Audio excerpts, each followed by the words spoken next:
So I think this is the first zkStudyClub of 2021. Welcome, everybody. Today, we're going to be learning about Halo Infinite with Ben Fisch. And I know Justin, who's also a co-author, and Ariel. I don't know if Ariel's here, but Justin's also on the call to answer some questions. So take it away, Ben. Thank you, Anna.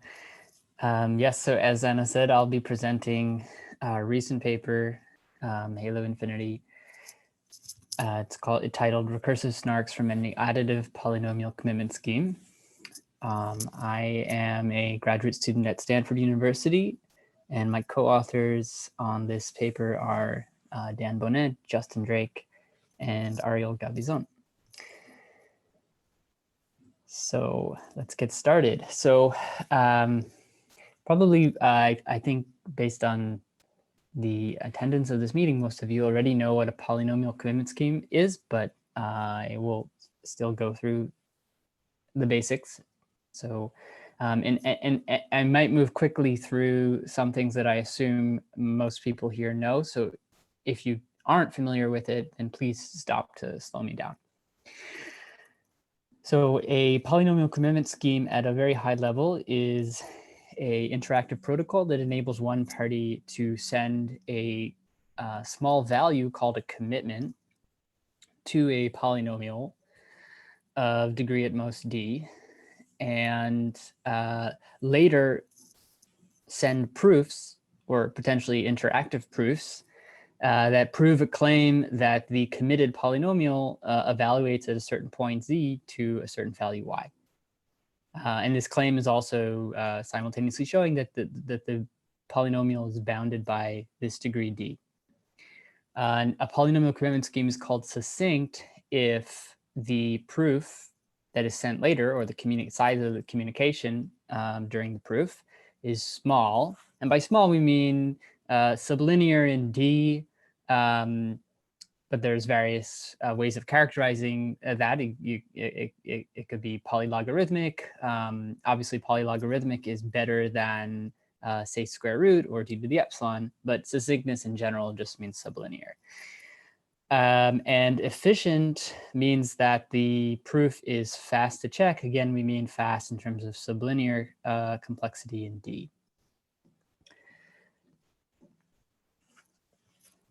So a bit more formally, the syntax that we'll be using to describe a polynomial commitment scheme is first in terms of three algorithms that you always see as part of any commitment scheme.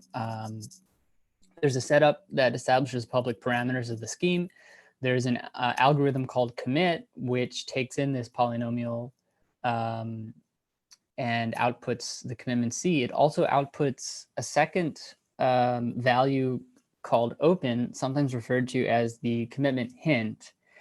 Some schemes don't have a hint, so the second output will not be anything, but other schemes will have a hint, particularly when the scheme is hiding.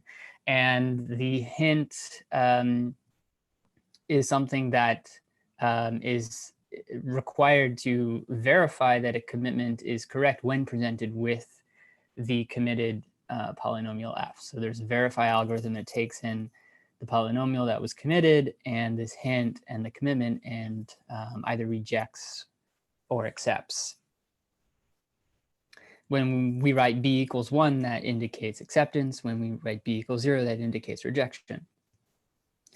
What makes this scheme different from a standard commitment scheme is the interactive protocol eval. The protocol eval may also be non-interactive, in which case we call it a non-interactive polynomial commitment scheme.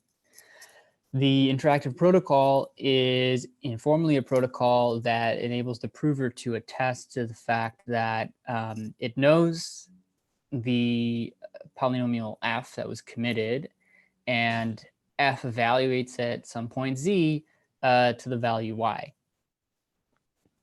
The formal security properties are, one, that the commitment scheme should be binding as a normal commitment scheme, meaning that it should be computationally infeasible for an adversary to produce to produce a commitment and two distinct values, f1 and f2, and openings, open1 and open2, that verify accepts.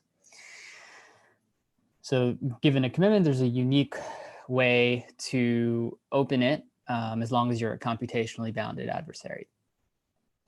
The interactive protocol is an argument of knowledge,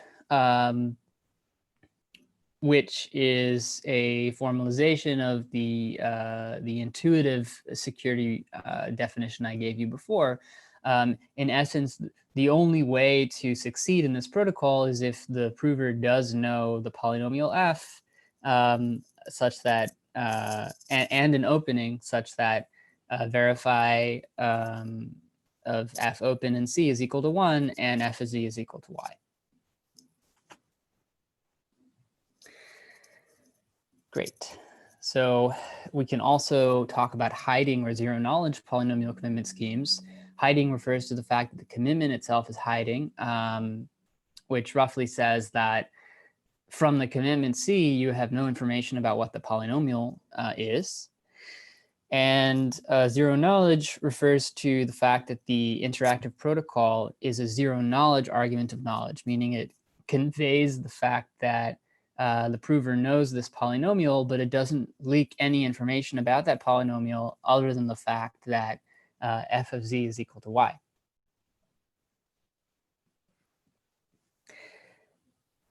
Another property of a polynomial commitment scheme that is important for this work, and it hasn't been defined precisely in the literature before, so I'm only going to define it now so that it's clear what I mean for the rest of this talk, is that of an additive polynomial commitment scheme.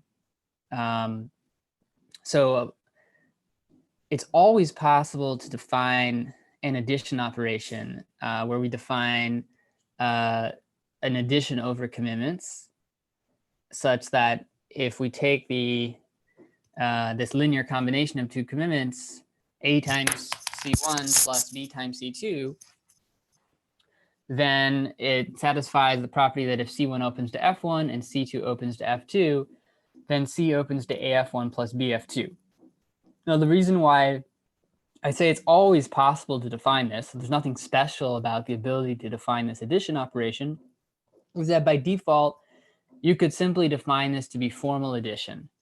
So the representation of the commitment could literally be the concatenation of C1 and C2 with the coefficients A and B. And in order to open it, you would just open C1 and C2 separately and to F1 and F2, and that would be a valid opening of the commitment to AF1 plus BF2. Now, that wouldn't necessarily satisfy zero knowledge, but let's not get to that. So I will say that an additivity is non-trivial when there is some way of defining that. Sorry, did someone have a question? I think someone just joined with a bit of background noise. Actually. Oh, got it. Should Great. be okay. So this additive property of the polynomial commitment scheme is non-trivial when the addition operation is compressing. Otherwise, the formal addition is always possible, right? So another way of saying this is that if we look at the additive group of commitments, of the commitments under this addition operation, then it has a polynomial bounded size. So intuitively, when we add C1 and C2 together, or take linear combinations of them, the commitment C that we get is smaller than just the concatenation of C1 and C2.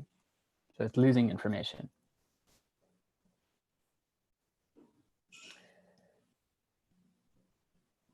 Now, next I want to define something that is a slight generalization of what additivity enables us to do. So in an additive PCS, the commitment C, which is defined as A times C1 plus B times C2, is a succinct commitment to AF1 plus BF2. And as I said, when it's a trivial additivity property. And when I refer to the succinctness of adding two commitments, I'm referring to the fact that it's compressing, that the sum of two commitments is smaller in size than the individual input commitments, than the combined size of the input commitments.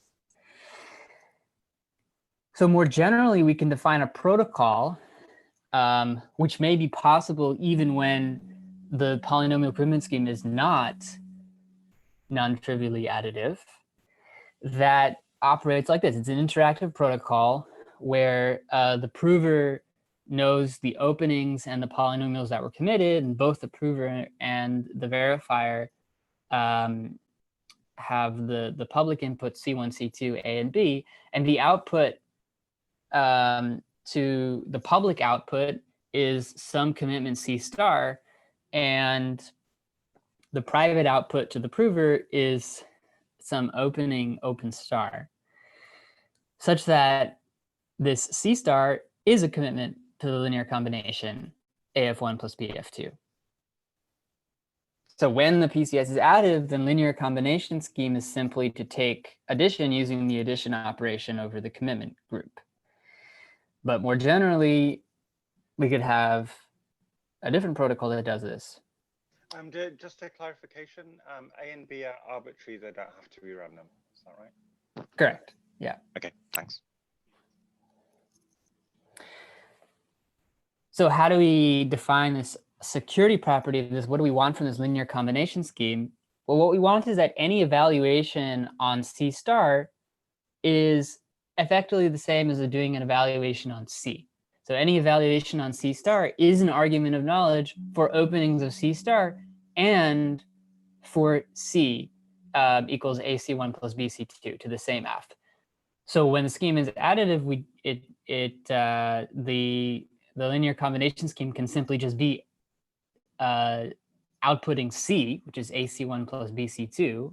Then of course, this security property is trivially satisfied.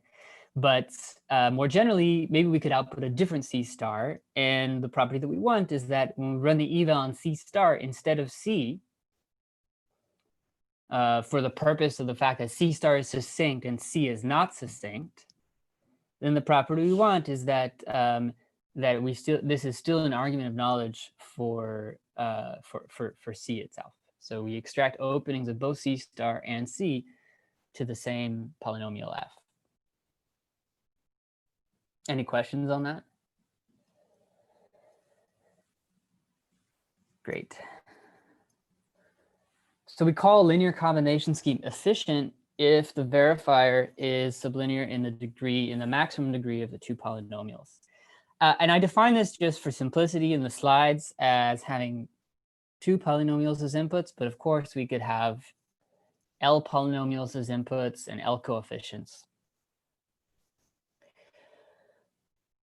So there are non-additive PCS constructions where there is not a way of defining a succinct addition operation, but there exists efficient and secure linear combination protocols with the succinct output.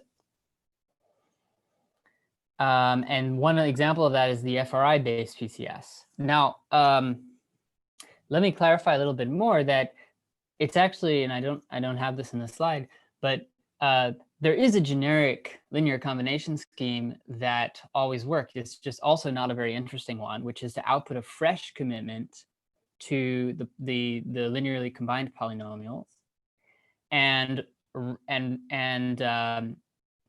modify the definition of the eval protocol so that, actually within the linear combination scheme itself, just open all the input polynomials to the scheme and the output polynomial to show that that they are equivalent.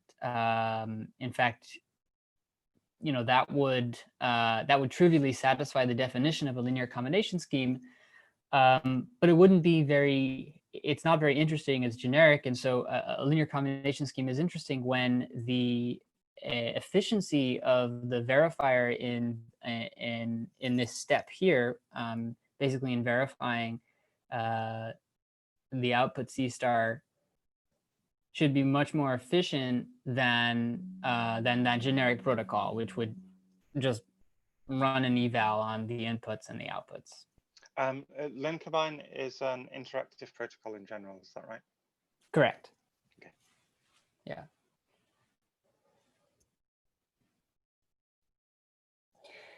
So for the purpose of this paper, we restrict it to be a public coin interactive protocol, but the most general way to define it would be as an arbitrary interactive protocol.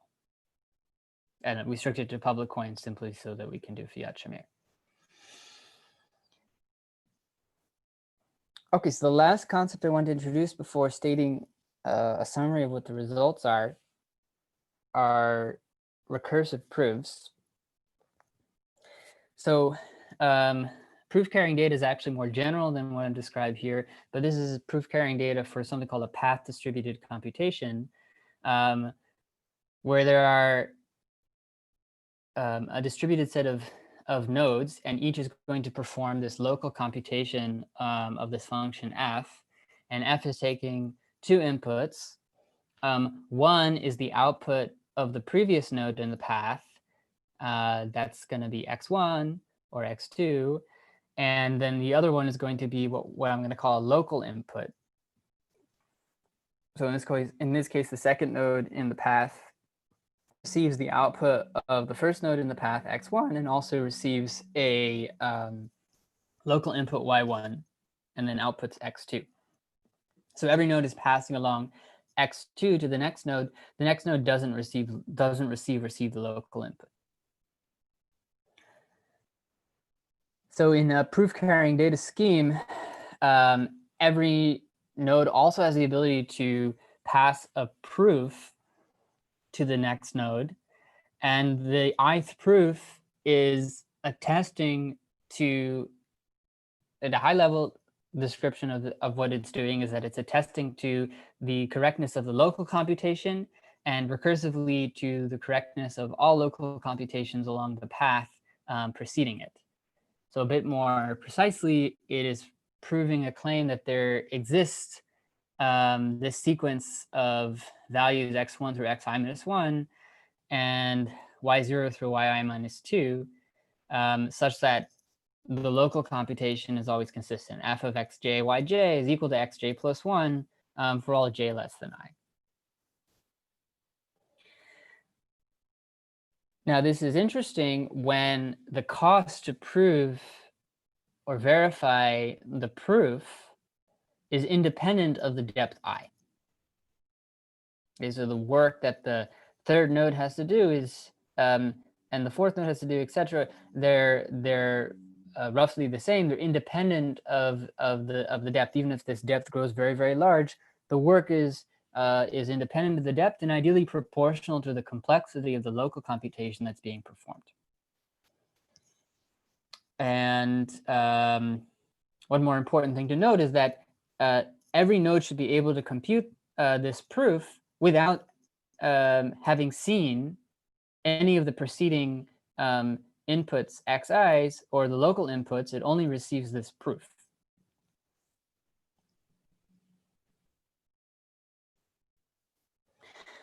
So this is also called incrementally verifiable computation in the setting when all proofs are computed by a single stateful prover.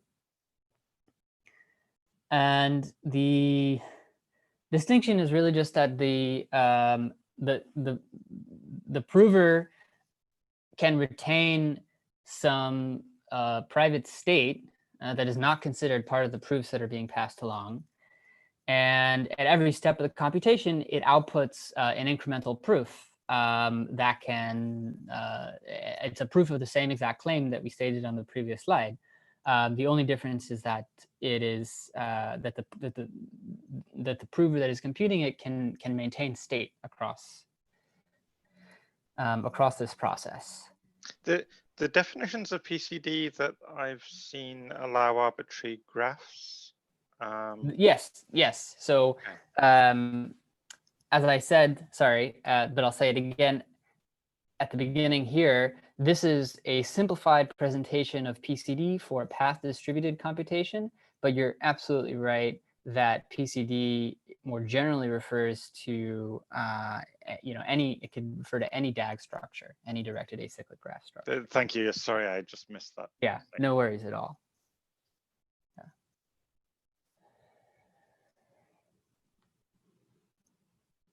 So I just want to point out that IVC implies PCD. Also, IVC is usually talked about. I may be wrong on this, but I've only seen IVC talked about in terms of like a path distributed computation rather than a DAG. But to me, that doesn't seem like the fundamental difference. The fundamental difference is really just that it's not a distributed computation, and there's like a single prover that's outputting incremental proofs. But in any case, IVC implies PCD with an efficiency loss by just considering the local state of the prover as part of the proof, right? So the first node can always take its state and pass it to the next node. The reason why there might be an efficiency loss is that this state might be much larger than the proof, and especially when we're using succinct proofs that are sublinear in the size of the local computation being done, then the proof might be much smaller than the state. So IVC does imply the possibility of doing PCD, but there could be an efficiency loss in the size of the proof, as well as the complexity of producing a proof. But it would still, if you have IVC, it would still be possible to produce PCD where you have this property that the cost to prove and verify is independent of the depth. It occurs to me that we might be able to disentangle the single prover versus graph things by talking about single prover, linear IVC and graph IVC, and then linear PCD and graph PCD, and that would disentangle the two axes along which. Yes, that's a good point. Yes. Okay, so the results I'll state now informally. So we can achieve IVC from any polynomial commitment scheme that has an efficient linear combination scheme. And the proofs will inherit the, and what I mean by, so remember efficiency, I don't remember if I defined this on the linear combination slide, but efficiency, similar to the efficiency of a PCS, means that the verifier in the interactive linear combination protocol is sublinear in the maximum degree. I think I did define that. It's sublinear in the maximum degree of the polynomials that are committed. So the proofs in the resulting IVC protocol inherit the same security and efficiency as the PCS on polynomials of degree roughly proportional to the size of the local predicate that's being computed, plus the size of the linear combination verifier. And this is a generalization of kind of the theorem behind the Halo protocol, which was shown specifically for, or the first version of it was shown specifically for Bulletproofs as a polynomial commitment scheme and particular interactive oracle proof. So if the PCS is additive, then we can achieve PCD with the same efficiency. And remember, we can always achieve PCD from IVC, but there's an efficiency loss. So the interesting thing is that when the scheme is additive, then we can achieve PCD with these efficiency characteristics. So one thing that we could say is, in particular, is that we get an FRI-based Halo because FRI, while it's not additive, it has an efficient linear combination scheme. Really? So I could have sworn you'd only get IVC from it. So there's a really important distinction in this paper you haven't mentioned.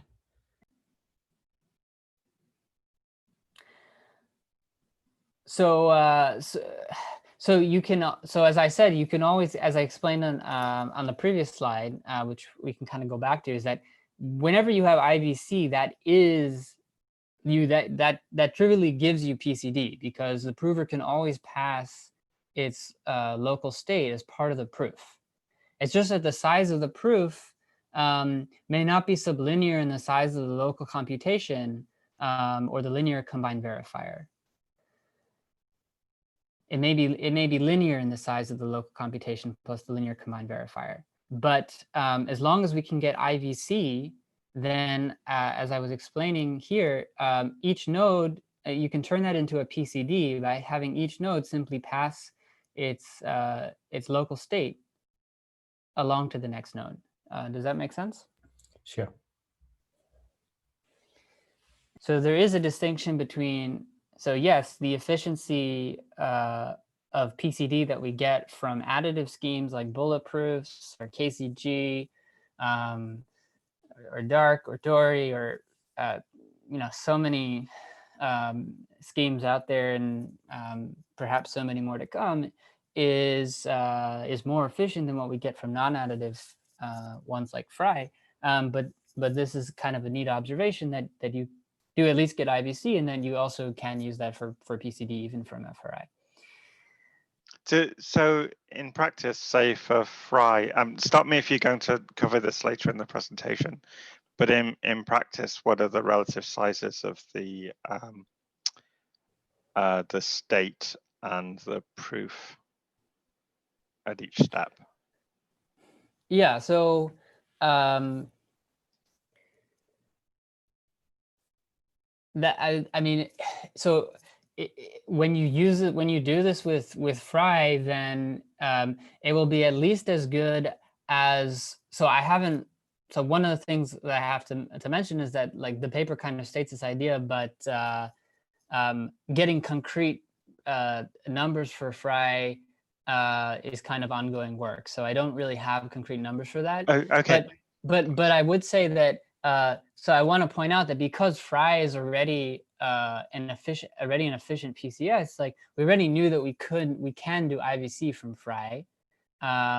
It's just that this gives you a Halo-like protocol, which improves on what's currently possible with Fry. So it will be at least as good as Fractal. Right. It's like a strict improvement on Fractal because it shrinks the recursive circuit. It uses the same idea that was introduced in Halo, where in the recursive step, you don't need to run the polynomial commitment scheme verifier. You only need to run the verifier for this linear combination scheme, or what actually you're going to run a verifier for an aggregation scheme that I'll define next. And we're showing that you can build aggregation schemes from linear combination schemes.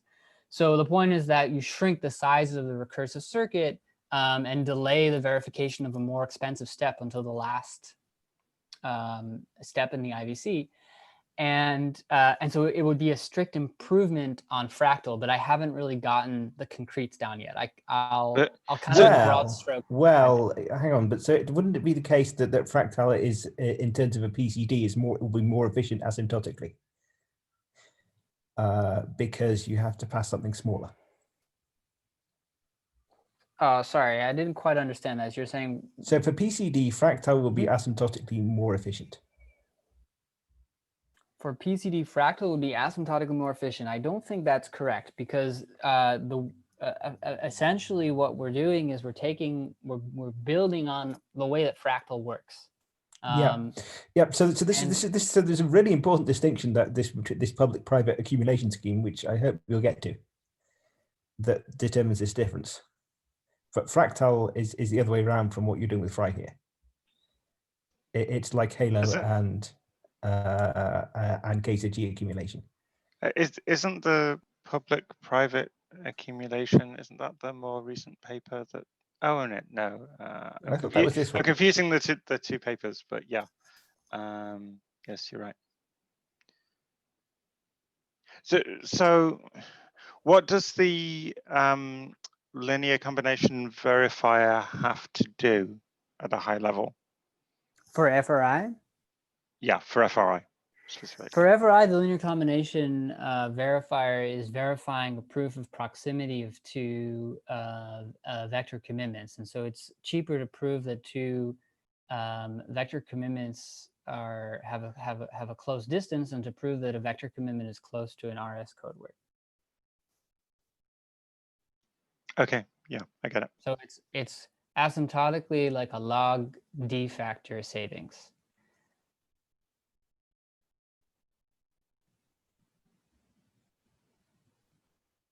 Yeah. Okay, thanks. That answers my question. Right.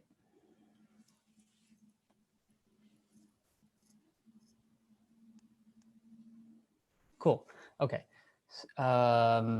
So just to go back to the other question. So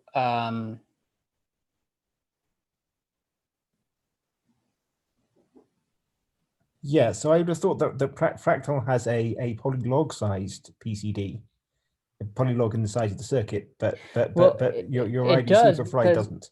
Well, your PCD for Fry doesn't, but your IBC does. No, that's actually so it's actually not correct, because so I'm stating this result very generally here. So it's not always possible to achieve PCD when the verifier of the polynomial commitment scheme is, for example, linear and not efficient. And the way to interpret the result here is to say that if the scheme is additive, then you do get PCD with this efficiency, even for schemes like Bulletproofs where the verifier is linear. Sure, we already know that for schemes like FRI, when the verifier is sublinear, then we can anyways do PCD already. We know that. And so in such cases like FRI, we get an improvement, a strict improvement on the way that we currently do PCD. Remember, so PCD is possible with Fry because the verifier of the polynomial commitment scheme is polylog. And so what I'm describing here is that by using the halo paradigm, we actually improve that so that the recursive circuit will be smaller. The recursive circuit's smaller as long as the state you pass is bigger, right? So for IBC, it would be great. The recursive thing would be much smaller, but for PCD, we still have to pass this big state. Whereas you don't for Fractal. Okay, so I see.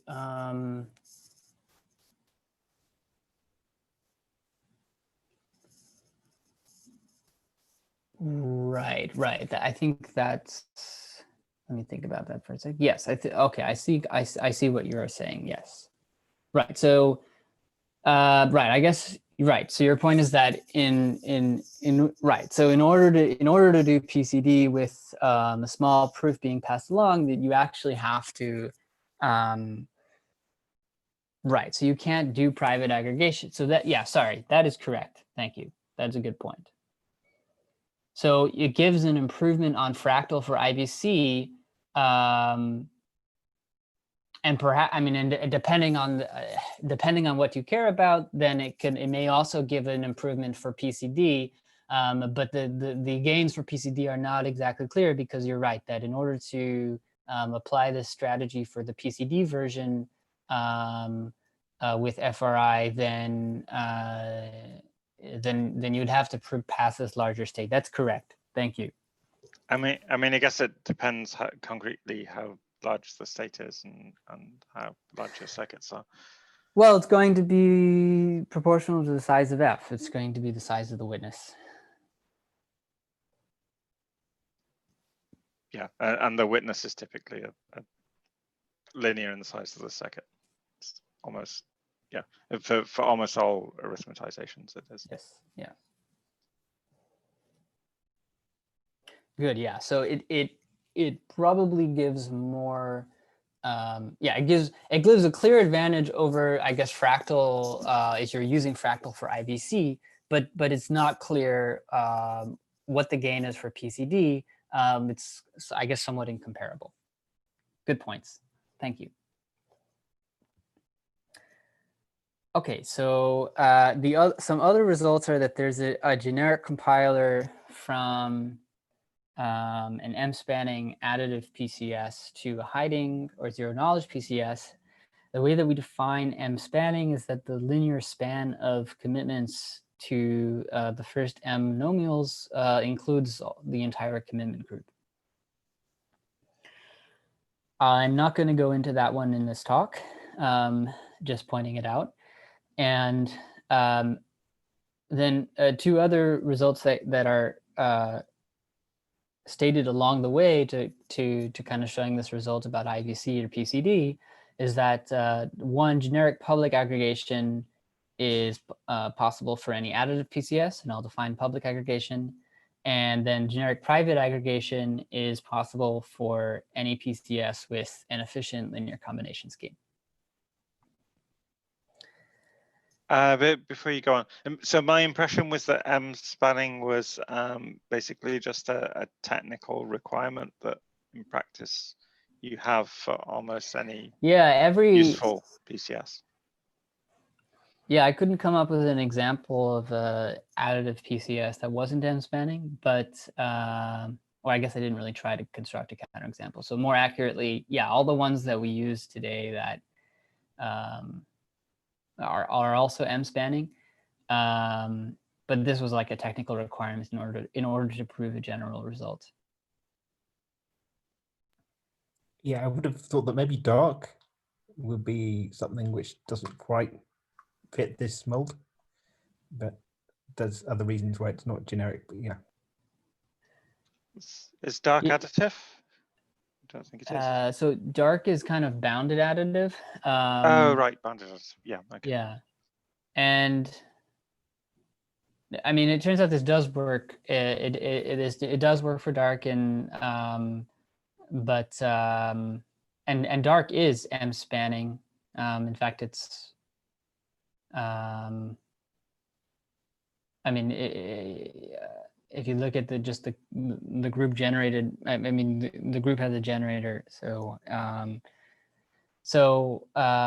mean, it's all contained within a cyclic group. So it is actually M-spanning, but it is also bounded additive. That's another technicality that we kind of discussed in the paper, that some of the general results don't fully carry over to bounded additive. For zero knowledge we do, but not for like public aggregation for additive PCS. It does translate to bounded additive for dark, but there's some technicalities that I don't fully kind of go over in the paper. Actually, that's kind of the next step, is to update the paper so I can say something a little bit more general to incorporate bounded additive for public aggregation.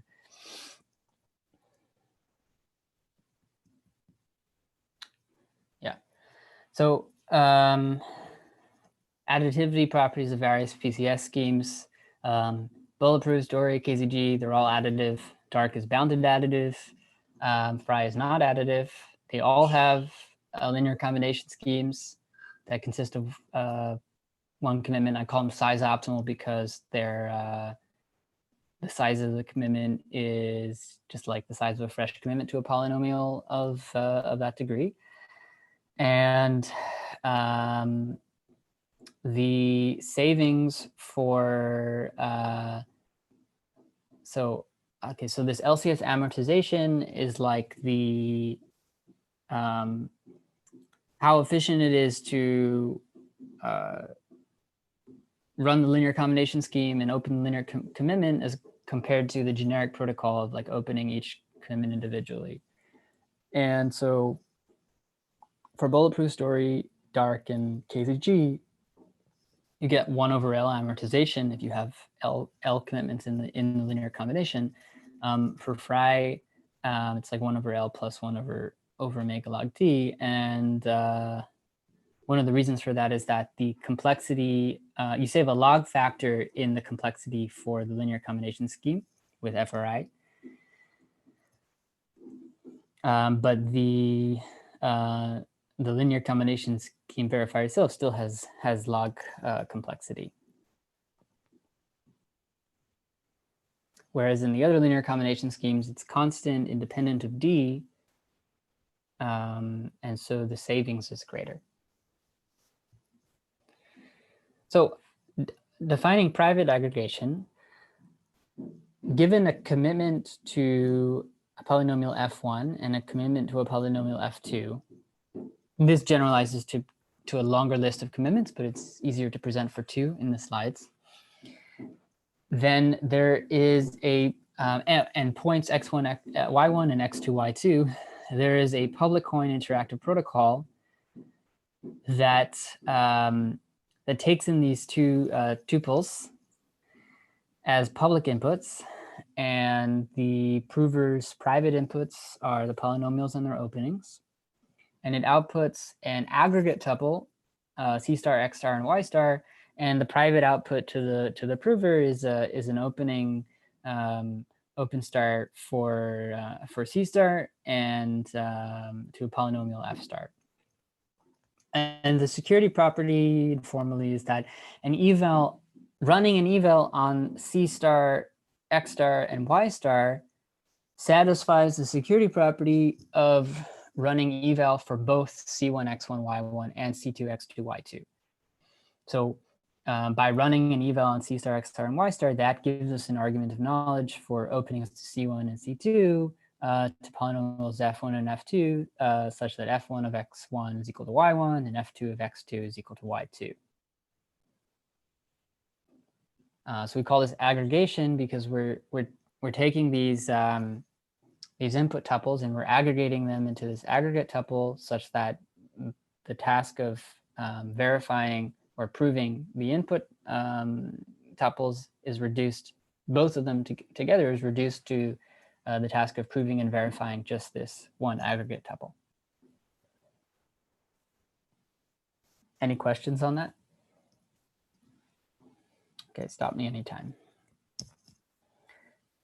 So we only tweak this slightly to define public aggregation, where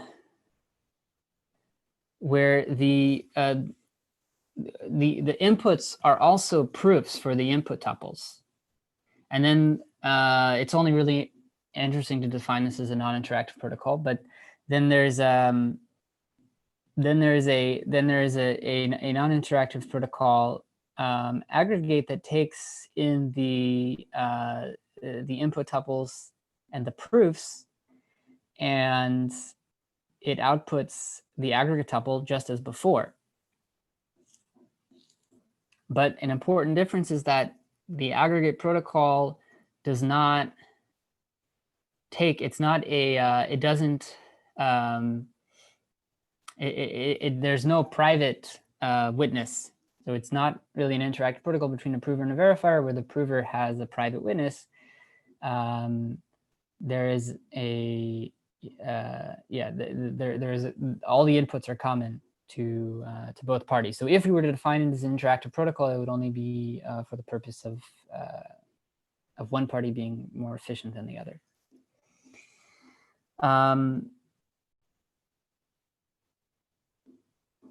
And then the security property is the same.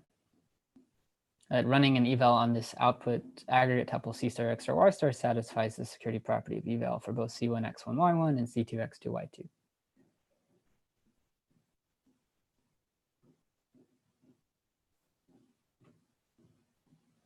So the main difference between public aggregation and private aggregation is that in private aggregation, there's the party that's able to participate. There needs to be a party that knows the witnesses of the inputs in order to make this protocol succeed. Whereas in public aggregation, that's not the case. Public aggregation is taking tuples with their proofs and aggregating them into a new tuple that needs to be proved.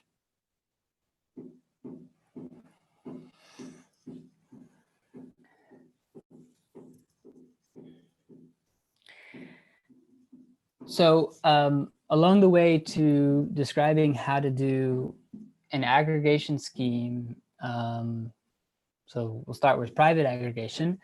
We describe a generic batch evaluation protocol that we use just defining this additivity property, which as I said earlier, any scheme can have. So whether the scheme is additive or non-additive, we can always define some default addition operation. So writing linear combinations of commitments is well defined. So this works for any polynomial commitment scheme. It is just that the protocol as written here will not, maybe not, may or may not be useful or interesting. Its efficiency characteristics will depend on the efficiency of and succinctness of this addition. What I'm describing here is actually a batch evaluation of the claim that a list of polynomials evaluate to 0 on some set. So there's the inputs are a list of sets of points, and the claim is that fi of omega I is equal to 0 for all I, meaning fi evaluates to 0 in every point in omega I. And that's a bit more general, and that also suffices to extend this to proving that fi of some xi is equal to yi. So this is the protocol that we describe in the paper, and then there's an analysis to show that this is generically secure, just assuming the properties of the polynomial commitment scheme. So this is going to be a proof of knowledge, no matter what the commitment scheme is. And this really just synthesizes ideas that have been described for other particular schemes with maybe one minor tweak. But the main contribution here is proving the result generically, so that we just assume that eval has an extractor. And then this protocol we show is a secure batch evaluation protocol.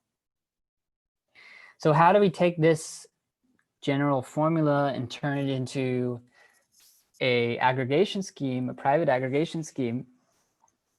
So we can use the linear combine protocol to replace CG with C star. So when the scheme is additive, then CG is itself succinct. So we would run the protocol as is, but when the scheme is not additive, then we could use a linear, or even when the scheme is additive, but maybe there's a more efficient linear combination protocol, we can replace CG with a linear combination protocol which outputs C star. Because CG here is defined as just a linear combination of commitments that have already appeared in the protocol, that's why we're able to do this. So the prover obtains the open star, which is private to the prover, and both parties obtain C star. And that's the output of the aggregation. And then in a later step, you would run eval on CG. Eval on C star. And because the security property of the linear combination protocol is that running eval on C star is effectively equivalent to running eval on CG, which is the formal linear combination, then composing the aggregation step with the evaluation step gives us back the same batch evaluation protocol, which we prove generically secure.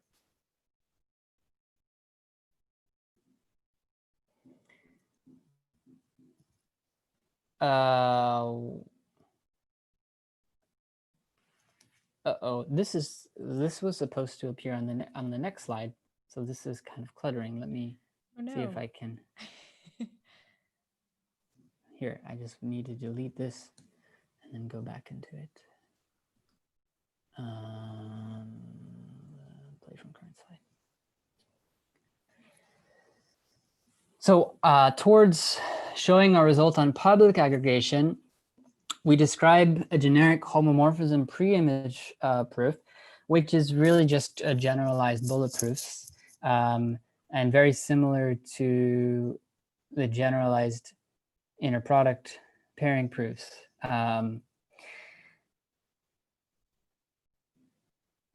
This is for the special case of looking at the bulletproofs polynomial commitment scheme. This is I like this. This is the simplest way to explain and generalize bulletproofs for that particular use case, which is just proving a homomorphism pre-image, which is a very, very classical protocol in cryptography, but succinctly. And this is actually a proof of knowledge, not just an argument of knowledge. It works for homomorphisms which are not necessarily collision resistant. And effectively, in every round, well, it's just like the bulletproof. It's very similar to the bulletproof protocol. You send the homomorphism evaluated you split the polynomial into the left part and the right part. Sorry, not the polynomial. This is more general. There's a vector in z to the n, and there's a homomorphism that maps this vector to the group G. And so you split the vector into a left part and a right part, and you send the homomorphism of the left part and the homomorphism evaluated on the right part. That's YL and YR. And then you get a challenge from the verifier. And then there's this recursive combination step where Y prime is defined as basically X prime encoded under GR plus alpha GL. The way that we define the encoding of X is just that basically you can look at you can take any homomorphism of this form and define it in terms of a linear combination of group elements where the ith group element, the ith base group element is the homomorphism evaluated on the some canonical basis. So here EI refers to the ith standard basis. So this is statistically secure for any large enough group, is that right? Yes. Okay. Sorry. It does not, well, it depends on the field size. Sorry, the challenges need to be in 0 to the lambda. The group. Oh, you said the homomorphism. The group doesn't matter. Didn't need to be collision resistant. Okay, so it's just the field that's correct. That's the issue. Okay. Oh, it's not even completely correct to talk about it as a field. The challenges are actually integers. Oh, right. Okay. I see. Right, but there would be no point in having them be larger than the group order. Yes. Okay.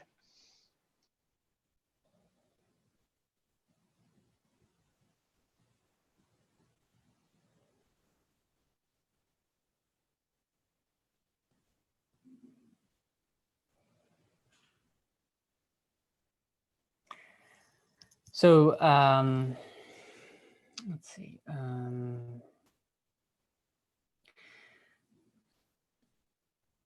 So as was observed with the Bulletproofs protocol in the first Halo paper, this protocol too effectively reduces proving that this h of x is equal to y to a statement that that h of u is equal to some y prime, where u is a coefficient vector of this polynomial that's defined in terms of the challenges.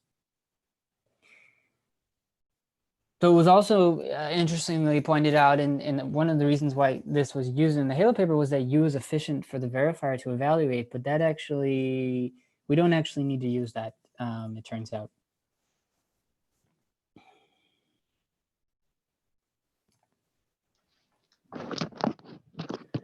So, sorry, can you repeat that? I think I missed something that might be important.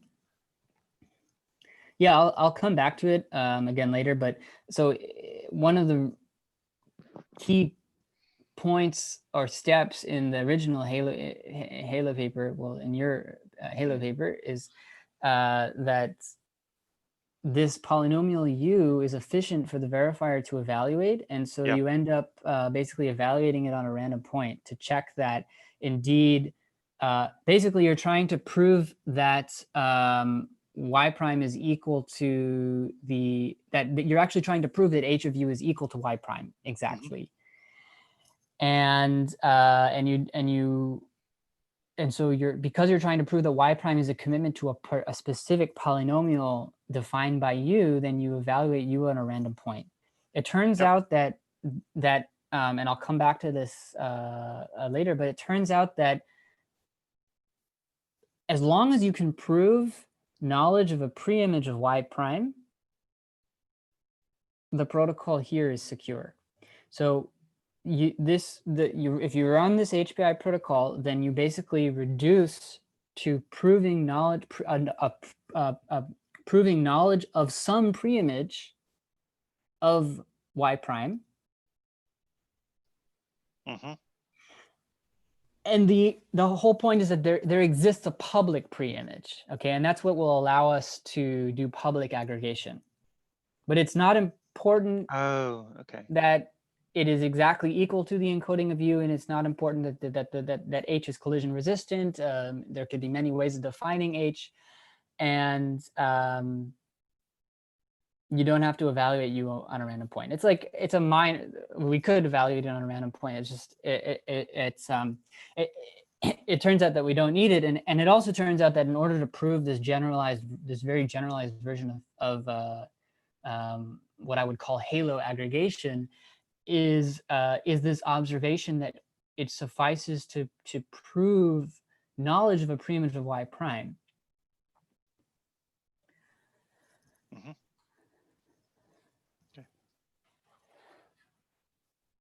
So to describe public aggregation, let's first assume that the commitment scheme implements a homomorphism from z to the d to the g. And why that's sort of without loss of generality is because given any additive PCS, we can let Ci denote commitment to the ith monomial, and then define the commitment scheme in terms of a linear combination of these base commitments. And so we can define commit in a way that it implements a homomorphism from z to the d to g. So then the next step is that we slightly modify very generically how eval star works. And so the way that the evaluation protocol will work, which will enable us to do public aggregation, and this doesn't, the transformation does affect the complexity a bit, but it only adds a log overhead. Additive log overhead, not multiplicative.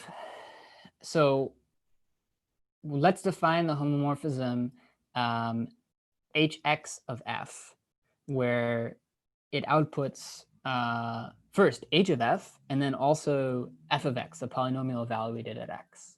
Okay, so the output of h of x is a pair c, y, where c is interpreted as a commitment, and y is the evaluation of f on the point x. So eval star can be recharacterized as proving a knowledge of a preimage of this homomorphism. Okay, so you're proving that you know f such that hx of f is equal to cy. That's equivalent to showing that c is a commitment to f and f of x is equal to y. So just as a side note, this also shows that given any collision-resistant homomorphism, we get a generic succinct PCS, which just generalizes the bulletproof PCS. Which is also interesting because it kind of gives us other directions for building other polynomial commitment schemes, perhaps from lattice assumptions, etc. Nice result.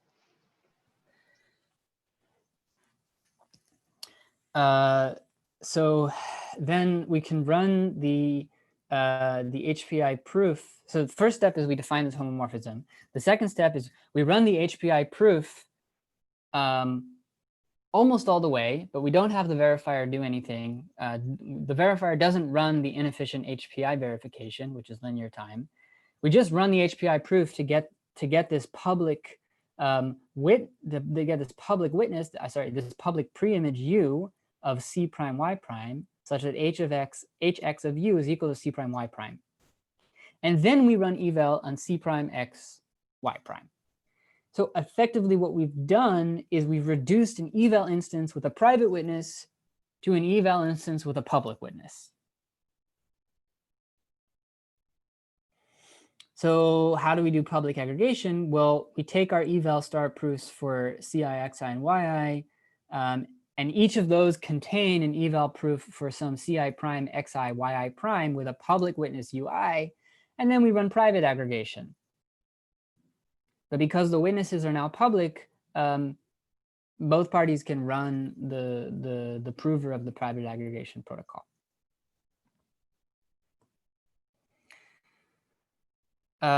So notes on difference from original Halo, I've kind of alluded to these in the discussion, but one, it doesn't involve testing U of X at a random point. And two, it relies on generalized proof of knowledge of homomorphism and this new analysis, which shows that it's a proof of knowledge which effectively shows that proof of knowledge for a preimage of Y reduces to a proof of knowledge of a preimage for Y prime. And H doesn't need to be collision resistant. And also I'll advertise that I think it's like maybe so far the simplest proof of the Bulletproofs protocol. It is kind of described in a more general way, but it's actually much, much simpler than the original Bulletproofs protocol proof. Although this is for the special case, it's not for inner products. So it's not for quadratic forms, it's for linear forms.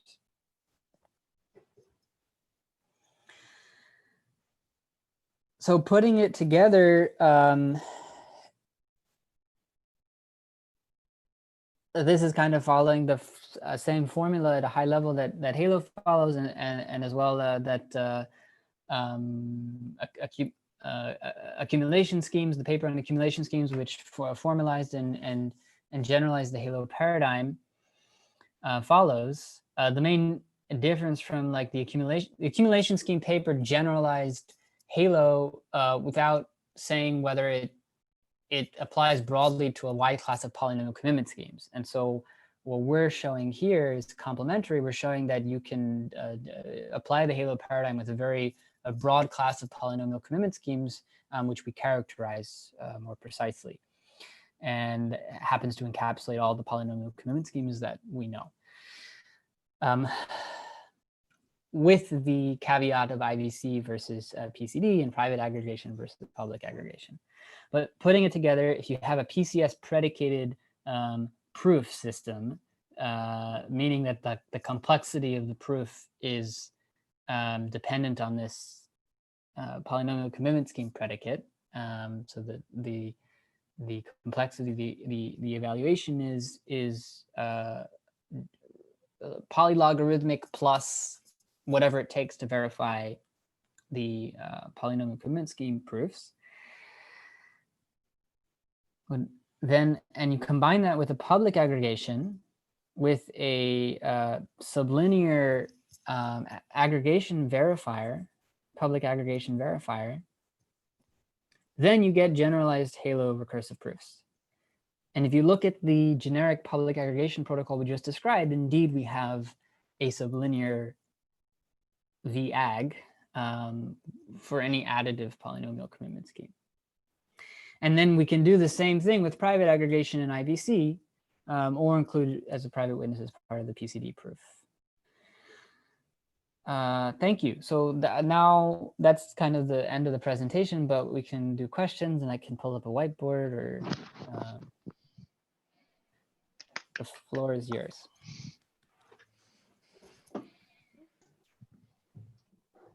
Great talk.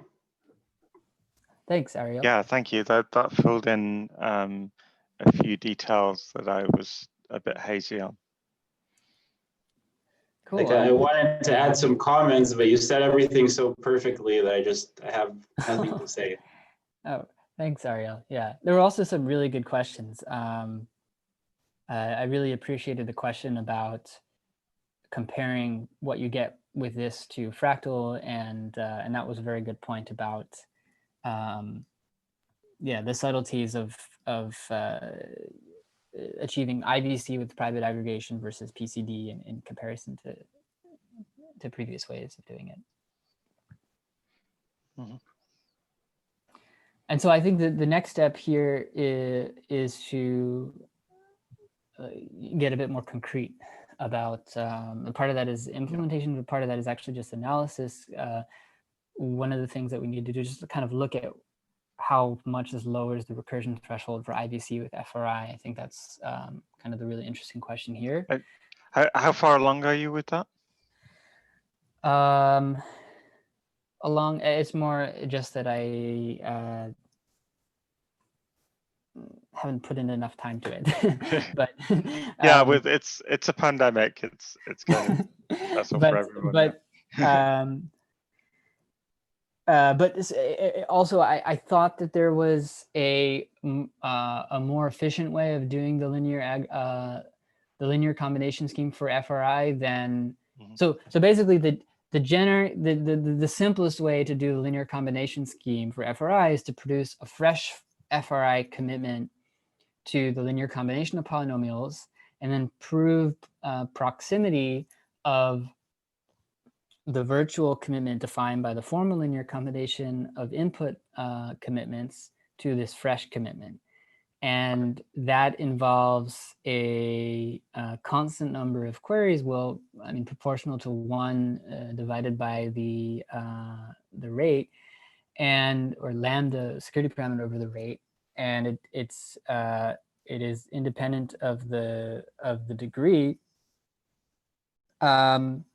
But that also requires using a proximity parameter that is of half the size, because what we want to do is basically invoke the triangle inequality. We're saying that if we prove that this fresh commitment is delta over 2 close to the linear combination of input commitments, then if we prove then we subsequently run FRI on the fresh commitment and prove that it's delta over 2 close to a code word, we've proved that the linear combination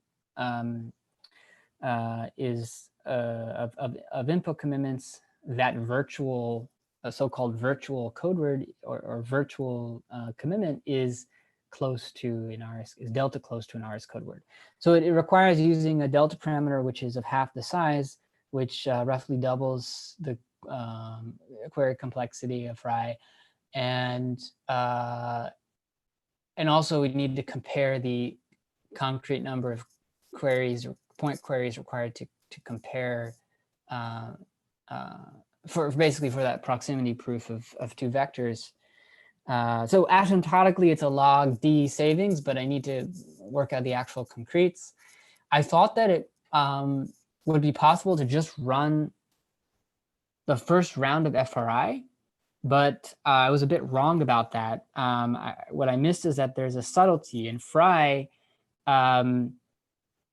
You first run the protocol to get all the commitments, and then you perform queries where the queries to the first round oracle actually deterministically fix the queries for the later round oracles. So in the vanilla description of FRI, you have just like a random consistency check per round, but actually the way the final protocol is described, they're correlated consistency checks, and that kind of ruins the intuition that you can just run the first round of FRI to reduce opening a linear combination to opening like a single polynomial commitment which comes out of the first round of FRI. But I think that there's more to look at here just in terms of getting the most optimal linear combination scheme for FRI. Okay. Yeah.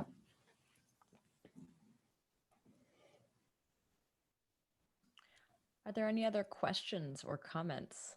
Ben, do you have something that you wanted to whiteboard, or did you just sort of want to bring that up? No, I you just, needed it? Yeah. No. I mean, I could draw a flower or something, but. But yeah. So this new FRI IVC thing, is that implemented in Artworks or something? And will you get numbers as to how fast it is? Yeah, well, that's what I was just saying, that the next step is to first analytically show what the improvement would be, and then also to implement it to see. We haven't done that yet. I think you had asked if it would be an ArcWorks. Is that what you were saying, Al? Yes. Well, I know if everyone in the Bay Area is working on that.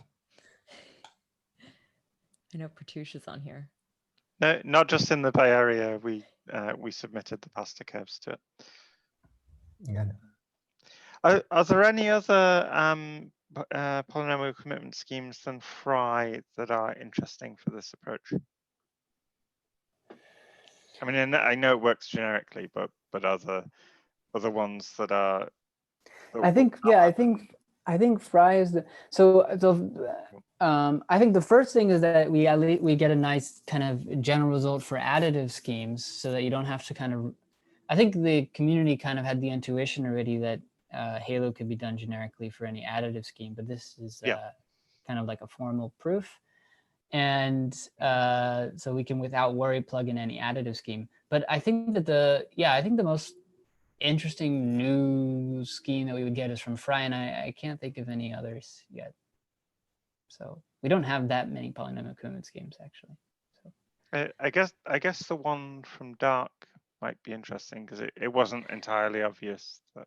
Oh yeah, right. Because it's not strictly additive; it's only bounded additive. That's correct. Yeah. So that's another thing that I wanted to add to the paper. I'll update it at some point, which is that you can improve the public aggregation for Dark, but you need to prove that you extract like a bounded size witness, and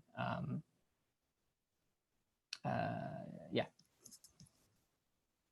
So I guess that also is. I think people also had the intuition that you could do Halo for Dark, but this is a step to proving that it works for Dark. I've worked it out on paper that it works for Dark, but I take that with a grain of salt until there's a formal proof in the paper, and then it would be interesting to see how that performs in practice. Yeah, I guess that's because Halo, just plain Halo is has trustless setup. So Halo with Dark is only interesting if it's concretely more efficient. True. Than plain Halo. Yep. Cool. Well, if there are any other questions, I'd be happy to address.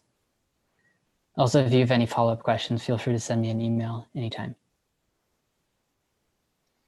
Thank you. This was great. Thanks, Derek. Oh, I was muted. Thanks so much. I started to sort of do our outro here. Yeah, thank you so much for doing the presentation, and we'll be hopefully seeing more as it comes out. Do share anything that you are releasing or any like additional things in the study club so people can continue to look I at it. have another question. So what's your take on the more recent paper that from Berkeley folks and Benedict? Yes, exactly. Yeah, so I haven't fully read and digested that paper, but if complementary, I think that the key thing that they're focusing on is actually proving that you can do PCD where you don't have a succinct commitment or SNARK. So in all the things I've described here, we describe very general PCDs or IVCs from many instantiations of a polynomial commitment scheme, but all of them have to be succinct. So in the concept of public and private aggregation from your paper made that paper a lot easier to understand, I have to say.